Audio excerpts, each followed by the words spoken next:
മലയാള സിനിമയിലെ ഇൻഡസ്ട്രിയിലെ ചരിത്രം സൃഷ്ടിച്ച് മുന്നേറുകയാണ് ദുൽഖർ നിർമ്മിച്ച ലോക. ആഗോളതലത്തിൽ 300 കോടിയിലധികം രൂപ ഇതുവരെ ചിത്രം നേടിയത്. കൂടാതെ നിരവധി റെക്കോർഡുകൾ തകർത്തെറിഞ്ഞുകൊണ്ട് ഈ സിനിമ മുന്നേറുകയാണ്. ഇപ്പോഴിതാ പുറത്തിറങ്ങി 50 ദിവസം കൂടുതൽ കഴിയുമ്പോഴും തിയേറ്ററിൽ മികച്ച കളക്ഷനാണ് സിനിമയ്ക്ക് അനുഭവപ്പെടുന്നത്. കഴിഞ്ഞ ദിവസം ചിത്രത്തിന്റെ തിരക്ക് മൂലം കൊച്ചിയിൽ PVR സിനിമാസ് ഒരു എക്സ്ട്രാ ഷോ വരെ സംഘടിപ്പിച്ചിരുന്നു. മികച്ച തിരക്കാണ് സിനിമയ്ക്ക് എല്ലായിടത്തും അനുഭവപ്പെടുന്നത്. എക്സ്ട്രാ ഷോയിലും പ്രേക്ഷകർ നിറയുന്ന കാഴ്ചയാണ് ഉണ്ടാകുന്നത്. OTTയിൽ എത്തും മുമ്പ് സിനിമ വലിയ നേട്ടം ഉണ്ടാക്കുമെന്നാണ് കണക്കുകൂട്ടൽ. സിനിമയുടെ OTT റിലീസ് പ്രഖ്യാപിച്ചുകൊണ്ടുള്ള ഒരു ടീസർ സ്ട്രീമിംഗ് പ്ലാറ്റ്ഫോം കഴിഞ്ഞ ദിവസം പുറത്തുവിട്ടിരുന്നു. ചിത്രം അധികം വൈകാതെ OTTയിലേക്ക് എത്തുമെന്നാണ് വിവരം. സ്ട്രീമിംഗ് തീയതി ഹോട്ട്സ്റ്റാർ ഇതുവരെ പുറത്തുവിട്ടിട്ടുമില്ല.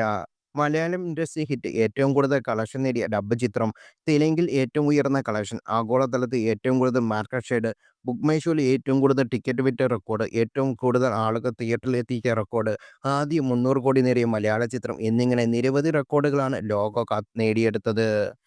കേരളത്തിൽ ഏറ്റവും കൂടുതൽ ആളുകൾ തിയേറ്ററിൽ കണ്ട നാലാമത്തെ സിനിമയായി മാറിയിരിക്കുകയാണ് ലോഗോ. 1.18 കോടി ജനങ്ങളാണ് ചിത്രം ഇതുവരെ തിയേറ്ററിൽ കണ്ടത്. മോഹൻലാൽ ചിത്രമായ പുലിമുരുകനും മഞ്ഞുമ്പോൾ ബോയ്സ് തുടരും എന്നീ സിനിമകൾക്കാണ് ഈ ലിസ്റ്റിൽ ആദ്യ 3 സ്ഥാനമുള്ള സിനിമകൾ. 5 ഭാഗങ്ങളുള്ള ഒരു വമ്പൻ ഫാന്റസി സിനിമാറ്റിക് യൂണിവേഴ്സിലെ ആദ്യ ഭാഗമായി എത്തുന്ന ഈ ബിഗ് ബജറ്റ് ചിത്രത്തിൽ ചന്തു സലീം കുമാർ, അരുൺ കുഴൻ തുടങ്ങിയ വലിയ താരനിര തന്നെ ഉണ്ട്.